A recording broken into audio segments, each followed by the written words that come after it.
نحمدہ ونصلی ونسلم علی رسولہ النبی الکریم اما بعد۔ سامعین کرام، اسماء الحسنہ کے فضائل و برکات اور ان کے خواص پر روزانہ کی بنیاد پہ ہماری گفتگو چل رہی ہے۔ آج ہم العلیم کے خواص پہ بات کر رہے ہیں۔ آج ہم استخارہ کرنے کے 2 آسان طریقے بھی بتا رہے ہیں۔ ہماری گفتگو کو آخر تک سماعت کیجیے گا۔ آپ نے ابھی تک ہمارے چینل روحانی کلینک کو سبسکرائب نہیں کیا تو ویڈیو کے نیچے ریڈ بٹن پہ کلک کریں، روحانی کلینک کو سبسکرائب کر لیں تاکہ قرآن و سنت کی روشنی میں روحانی مسائل کا حل، حفاظت ایمان کے وظائف، مسنون اعمال، مسنون دعائیں، اسماء الحسنہ کے فضائل و برکات اور ان کے خواص، روحانی کلینک جو ویڈیو کی صورت میں روزانہ کی بنیاد پہ پیش کر رہا ہے، آپ کو بھی موصول ہوتے رہیں۔ ہماری ویڈیوز کو لائک کیجئے، زیادہ سے زیادہ شیئر کیجئے، سامعین اچھائی کو پھیلائیے۔ شاید آپ کے شیئر کرنے کی وجہ سے کوئی دکھی مسلمان ہمارے وظیفے کو پڑھے، اس کا دکھ دور ہو، کل قیامت کے دن آپ کے لیے، ہمارے لیے باعث نجات، سبب مغفرت ہوگا۔ آپ ہم سے کوئی سوال کرنا چاہتے ہوں، سوال ذاتی ہو یا پھر کسی وظیفے سے متعلق ہو، ہمیں ای میل کیجئے، کمنٹ کیجئے۔ سامعین یاد رکھیں، اجازت کے لیے سوال یا پھر کمنٹ نہ کیا کریں، ہمارے تمام وظائف کی اجازت عام ہوتی ہے۔ استخارہ کروانا چاہتے ہوں یا پھر آن لائن تجوید کے ساتھ قرآن کریم پڑھنا آپ کا مقصد ہو، حروف کی درستگی، الفاظ کی درستگی چاہتے ہوں یا پھر ترجمہ و تفسیر پر مبنی تعلیم قرآن کریم کو سمجھنا چاہتے ہوں، خود پڑھنا چاہتے ہوں یا پھر اپنے بچوں کو پڑھانا چاہتے ہوں، تو آپ دنیا کے کسی بھی کونے سے ہم سے رابطہ کر سکتے ہیں۔ وقت آپ دیں گے، قرآن کریم پڑھانا ہم اپنا اعزاز سمجھتے ہیں۔ العلیم کے خواص۔ سب سے پہلے استخارہ کرنے کے 2 آسان طریقے بتا دیتا ہوں جو اکابرین کے ہاں مجرب ہے، ہم نے بھی ان طریقوں سے استخارے کیے ہیں۔ پہلا طریقہ، جو شخص کاروبار کے حوالے سے استخارہ کرنا چاہتا ہے یا پھر شادی بیاہ کے حوالے سے استخارہ کرنا چاہتا ہے یا پھر سفر کے حوالے سے استخارہ کرنا چاہتا ہے کہ میں سفر فلاں تاریخ کو کروں نہ کروں، کاروبار فلاں کے ساتھ کروں نہ کروں، یا پھر یہ کاروبار کروں یا نہ کروں، فلاں جگہ رشتہ کروں یا نہ کروں، اس قسم کا استخارہ جو چاہتا ہے اسے چاہیے کہ رات کو بعد نماز عشاء سونے سے پہلے یا علیم 100 مرتبہ پڑھ لے، یا علیم یا اللہ 100 مرتبہ پڑھ لے اور سو جائے۔ انشاءاللہ اللہ جل شانہ اشارہ دے دیں گے، وضاحت ہو جائے گی کہ آپ یہ کام کر سکتے ہو یا نہیں کر سکتے۔ ایک طریقہ تو بالکل آسان جو میں نے آپ کو بتا دیا ہے، بڑا آسان ہے۔ دوسرا طریقہ فرمایا کہ جو شخص چاہتا ہے کہ مجھے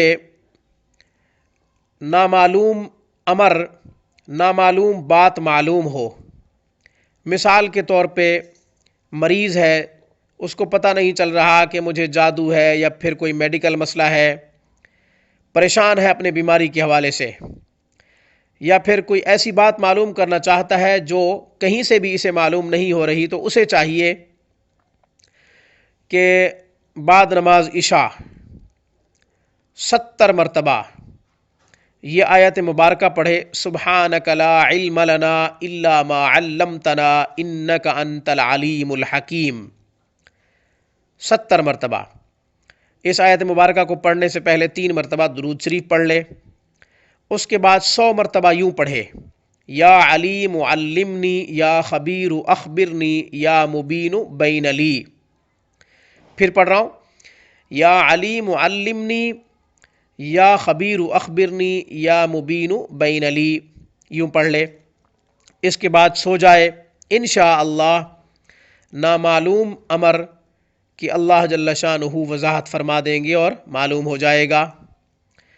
کسی بات کی وضاحت نہیں ہو رہی تو انشاءاللہ وضاحت ہو جائے گی۔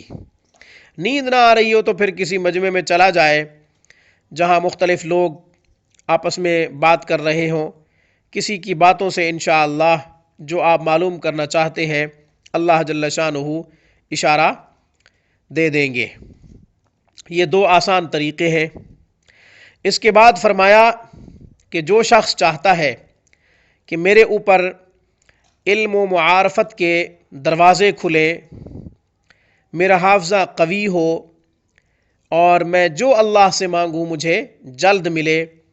اسے چاہیے کہ یا علیم یا اللہ 100 مرتبہ ہر نماز کے بعد پڑھ لیا کرے، انشاءاللہ حافظہ قوی ہوگا، علم و معارفت کے دروازے کھلیں گے، اور جو مانگے گا اللہ جلد دیں گے۔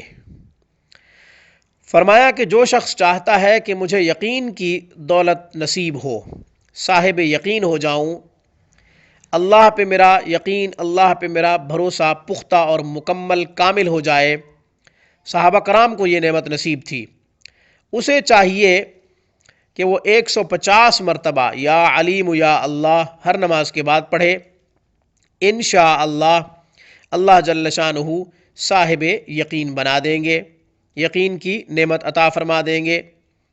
جو شخص چاہتا ہے کہ میں صاحب کشف بنوں، میرے دل کے اوپر اللہ ان باتوں کا القاء کرے، ان باتوں کو ظاہر کرے جو اللہ والوں کو معلوم ہوتی ہیں، اسے چاہیے کہ یا عالم الغیب والشہادت، یا عالم الغیب والشہادہ یہ 100 مرتبہ پڑھ لیا کرے ہر نماز کے بعد، انشاءاللہ اللہ جل شانہ اسے صاحب کشف بنا دیں گے، اللہ جل شانہ اسے صاحب کشف بنا دیں گے۔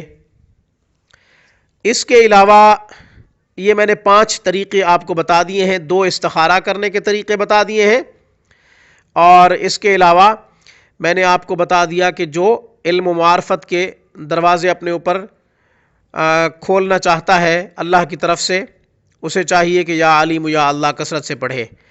بہرحال ویڈیو طویل ہوتی جا رہی ہے، مجھے اس پیغام کے ساتھ اجازت دیجیے کہ جب بھی کوئی پریشانی لاحق ہو، جب بھی کوئی مصیبت آئے، سجدہ ریز ہو کر اپنے رب کو پکاریں، کیونکہ تمام مسائل کو وہی حل کرتے ہیں۔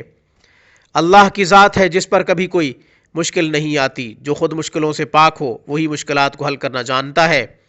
میری طرف سے روحانی کلینک کی طرف سے السلام علیکم ورحمۃ اللہ وبرکاتہ۔